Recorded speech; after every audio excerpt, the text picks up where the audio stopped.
ஈரானுடைய நிலைமை என்ன? இப்போ சர்வதேச காணொளிகளுடைய செய்தி தொகுப்பு வெளியாகி இருக்கிறது.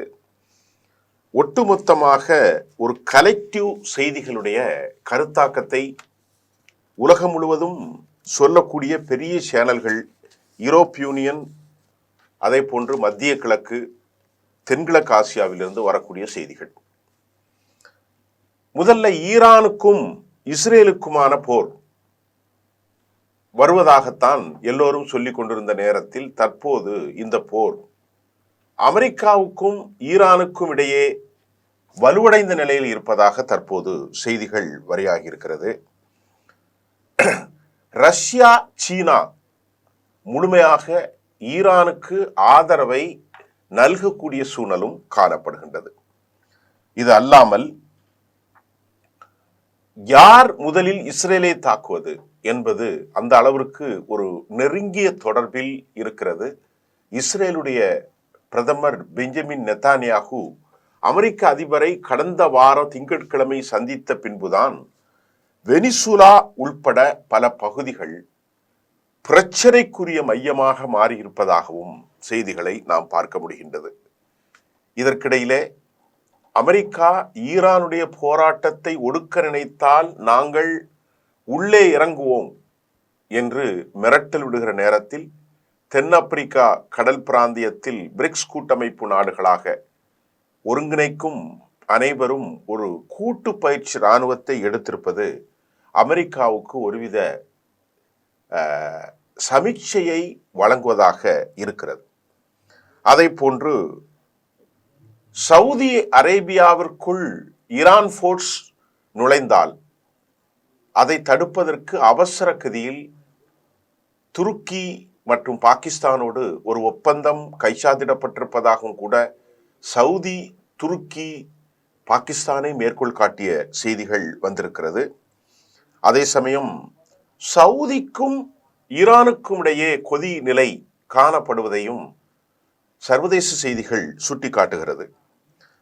அமெரிக்காவுடைய டெல்டா போர்ஸ் இப்போது தயாராக இருப்பதாகவும் அது எந்த நேரத்திலும் ஈரானுக்குள் இறங்கி ஈரானுடைய உச்சபட்ச தலைவர் அல்லது மசூத் பெசஸ்கியானை தூக்க முடியும் என்ற ஒரு செய்திகள் விதைக்கப்படுகிறது. வலைத்தளங்களில் பல செய்திகள் இன்று உங்களுக்கு கடைசி இரவு என்று ஈரானில் இருந்தும், குறிப்பாக கிங் ஜாங் வடகொரியாவில் இருந்து அமெரிக்காவினுடைய கடைசி இரவு என்பது போலவும் ஈரானுடைய எக்ஸ்தல பதிவுகள் எல்லாம் ஒரு ஒருமித்த குரலில் வருவதை பார்க்கின்ற போது தற்போது கொதி நிலை மிக மிக அதிகமாக இருப்பதை நாம் யூகிக்கக்கூடியதாக இருக்கிறது. ஈரானுடைய மக்கள் போர்க்குழு, நான் ஏற்கனவே சொன்ன மாதிரி 31 ப்ராவின்ஸ்ல நேற்றைய செய்தியில 348 இடங்களில் 34 யூனிவர்சிட்டியில 48 கூடுதல்களின் மூலம் எல்லா இடங்களிலும் பற்றி எரிகிறது என்று சொன்னோம். குர்திஷ் போராட்டக்காரர்களுக்கு ஆயுதங்களை கொடுத்து அவர்கள் உள்ளே நுழைந்திருப்பதாக ஈரானுடைய உளவு அமைப்பு சொல்கின்றது. அதே சமயம் முசாத்தினுடைய ஆட்கள் இந்த பணியை செய்வதாக அவர்கள் புரோவோக் செய்யப்பட்டு அவர்களுக்கு ஆயுதங்கள், வலிமையான ஆயுதங்கள் எங்கிருந்து வர முடிந்தது என்ற கேள்வியும் இப்பொழுது நமக்கு எழுகின்றது. இப்போது அமெரிக்காவும் இஸ்ரேலும் என்ன நினைக்கிறார்கள் என்று சொன்னால், எப்படி டெல்டா போர்ஸின் மூலமாக நாம் உள்ளே இறங்கி ஒரு நாட்டின் தலைவரை தூக்கி வந்து விட்டோமோ, அதே போன்று வெனிசுவேலாவை போன்று ஏதாவது ஒரு நடவடிக்கை இங்கு எடுக்க வேண்டும் என்று அமெரிக்கா விரும்புகிறது. அமெரிக்காவுக்கு பின்னால் இந்த விவகாரத்தில் இஸ்ரேல் மட்டுமல்ல, யூரோப் நாடுகளும் இருப்பதாகவே நாம் செய்திகள் வந்திருக்கிறது. ஏன்னா யூரோப் நாடுகளில் வெளியாகக்கூடிய பல செய்திகளில் 10 லட்சத்திற்கும் மேற்பட்ட மக்கள் வீதிகளிலே கூடுவதாக அவர்கள் செய்தி வெளியிடுகிறார்கள். ஆனால் அவர்களின் செய்தியோ 10,000, 11,140 என்றெல்லாம் இவர்கள் ஒரு ஃபிகரை வெளியிட்டுக் கொண்டிருக்கிறார்கள். இதற்கிடையிலே சீனாவும் ரஷ்யாவும் ரொம்ப முக்கியமான ஒரு ஸ்டேட்மெண்ட்டை வெளியிட்டிருக்கிறாங்க. அது இப்போ என்ன அப்படின்னு இந்த போர்க்களத்திற்கு நாம முக்கியமாக பார்க்கணும். ரஷ்யாவினுடைய நாசகார கப்பல், அதனுடைய பெயர்களை எல்லாம் நான் உங்களுக்கு வேறொரு தலைப்பிலே தரப்போகிறேன். அது ப்ரிப்பேர் பண்ணிட்டு இருக்கேன். அது தனி தலைப்பு, நாளை அநேகமாக தருவேன்.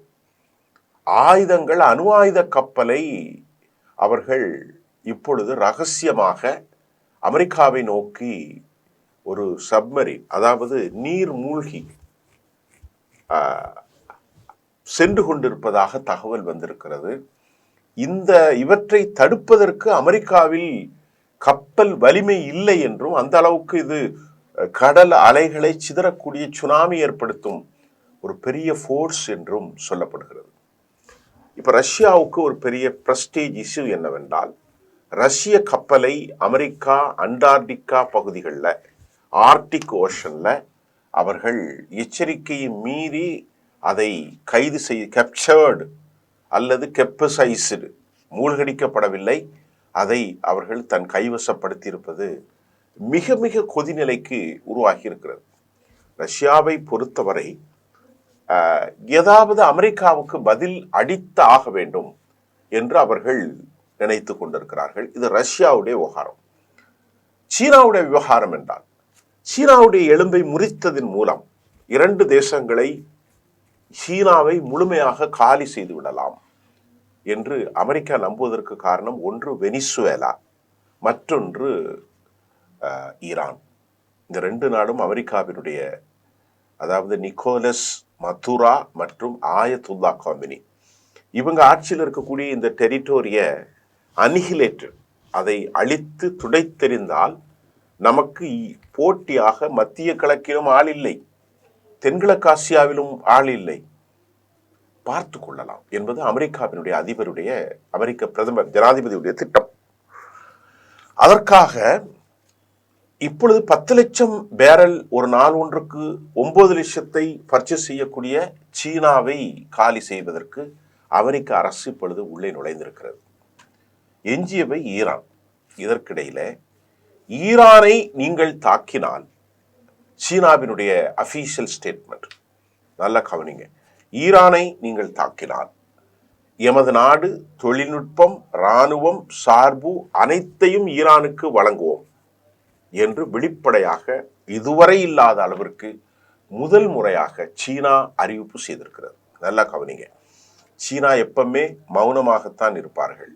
ஆனால் இந்த முறை ஈரானுக்கு நீங்கள் இடையூறு விளைவித்தால், ஈரானை தொட துணிந்தால், எமது நாட்டின் தொழில்நுட்ப அறிவும், டெக்னோக்ராட்ஸ், தொழில்நுட்ப கலைஞர்களும், தொழில்நுட்ப ஆய்வாளர்களும், இராணுவ தலைவர்களும் ஈரானுக்கு கொடுக்கப்படும் என்று ஒரு தெளிவான ஒரு ஸ்டேட்மெண்ட்டை சீனா வெளியிட்டிருப்பதாக தகவல்கள் வெளியாகி இருக்கிறது. இது சீனாவின் தரப்பில். ரஷ்ய தரப்பு என்ன சொல்கிறது என்று பார்த்தால், டிஃபென்ஸ் காரிடார்ல ரஷ்யாவும் மசூத் பெசஸ்கியானும் 20 ஆண்டுகளுக்கு ஒரு கையெழுத்திட்டிருக்கிறார்கள். யாராவது சீனா ஈரானுக்குள் நுழைந்தால் பரஸ்பரம் 2 தேசங்களும் ஒருவருக்கொருவர் ஆயுதங்கள், இராணுவங்களின் மூலமாக உதவிட வேண்டும் என்ற சொல் ரொம்பது முக்கியம். ஆகவே இதை ரஷ்யா என்ன சொல்லியிருக்கிறார்கள் என்று பார்ப்போம். சீனா தொழில்நுட்ப அறிவும் இராணுவ தளவாடங்களும் கொடுப்பதற்கு ஒப்புக்கொண்டதே மாதிரி ரஷ்யாவும் ஒப்புக்கொண்டிருக்கிறது. எங்களுக்கிடையே ஈரானுடைய உச்சபட்ச தலைமை, அதாவது ஆயத்துல்லா கமெனியினுடைய ஒப்புதலின் பேரில் ஈரானுடைய பிரைம் மினிஸ்டர் மசூத் பெசஸ்கியானோடு எமது நாட்டுக்கு இருக்கிற உறவுகள் கைச்சாத்திடப்பட்டிருப்பதை நாங்கள் முன்னெடுத்து ஈரானுக்கு எல்லா உதவிகளும் செய்ய போவதாக ரஷ்யாவும் அதே போன்று சீனாவும் அறிவிப்பு செய்திருக்கிறது. அமெரிக்காவை காலி செய்ய வேண்டும், என்னுடைய நண்பர் நிக்கோலஸ் மதுராவை வெளியிடவில்லை என்றால் என்று அவர் நம்முடைய வழக்கம் போல கிம் ஜான் வடகொரியாவில் இருந்து மிரட்டலை வெளியிட்டிருக்கிறார். இப்ப இந்த 3 விவகாரத்தில் அமெரிக்கா வெனிசுவேலாவில் உள்ளே நுழைவதற்கும் ஈரானில் உள்ளே நுழைவதற்கும் ஏராளமான வேறுபாடு இருக்கிறது. இந்த டெரிட்டோரியல், இந்த நிலப்பரப்பின் தன்மை, இராணுவத்தின் தன்மை, இது ரொம்ப முக்கியம். இதை அவர்கள் எப்படி செய்தார் சொன்னா, ஒரு கன்ஃபேபுலேஷன், மிகப்பெரிய குழப்பத்தை ஈரானிய மக்களுக்கிடையே ஏற்படுத்துவதற்கு மொசாத் CIA அவர்கள் முயன்றார்கள், அதில் வெற்றியும் பெற்றார்கள். அதுக்கு ஒரு காரணம் ஈரானின் வறுமையை நாம் மறுக்க முடியாது.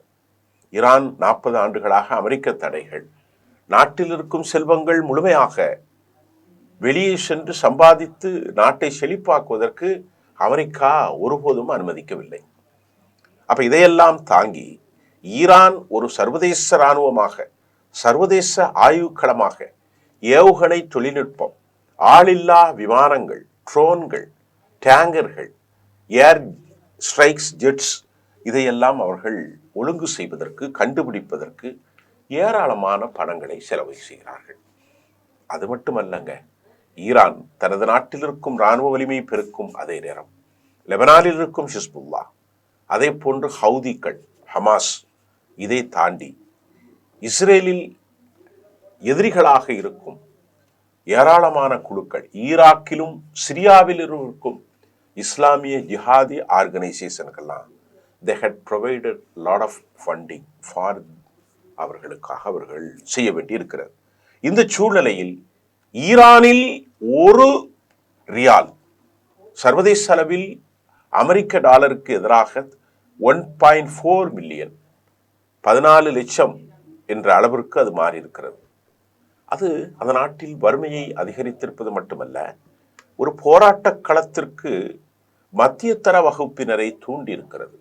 ஏனென்றால் இந்த போராட்டம் முதலிலே அங்கு சூடுபிடித்ததன் காரணம் ஈரானுடைய மத்திய பகுதியில் அல்ல, முக்கிய மார்க்கெட் பகுதியில் இருக்கும் ட்ரேடர்ஸ், வியாபாரிகள் மூலம்தான் ஆரம்பித்தது. அது ஈரானுக்கு ஒரு ஆபத்தான போக்கு.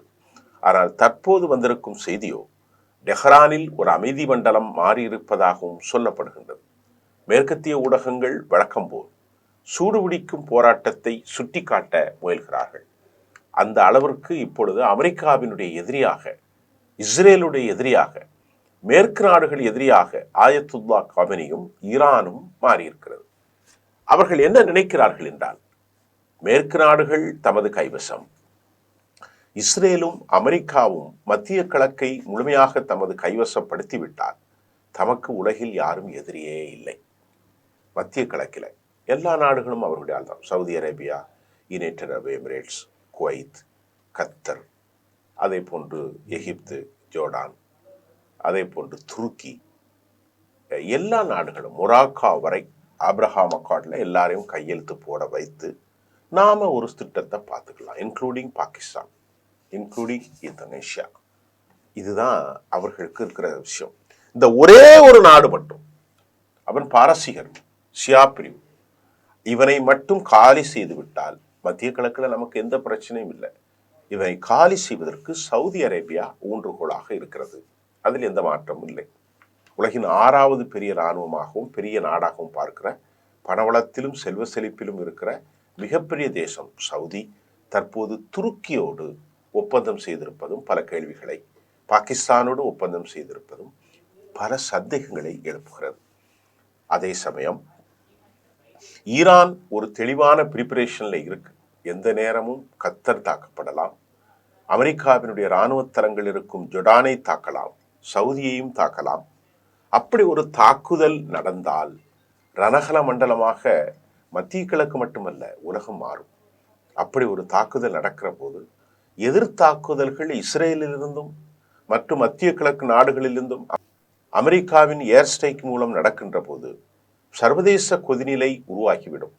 அப்போ அதில் நேரடியாக ரஷ்யாவும் வடகொரியாவும் சீனாவும் ஈரானும் இணைந்தால் நிலைமை பெரும் மோசம். ஆனால் அவர்கள் நாங்கள் இணையப் போகிறோம். அதற்கு காரணம் பொருளாதார வல்லமையை முறித்து விட்டார்கள். சீனாவின் வெனிசுவேலாவும் ஈரானையும் தடை செய்து, அதே போன்று ரஷ்யாவை சீண்டி பார்த்து விட்டார்கள். இந்த 2 தேசங்களுக்கும் இடையே ஒற்றுமை இருக்கிறது. ஆக போர்க்களச்சூழல் மிக அதிகமாக இருக்கிறது. இறுதியாக ஒரு செய்தி.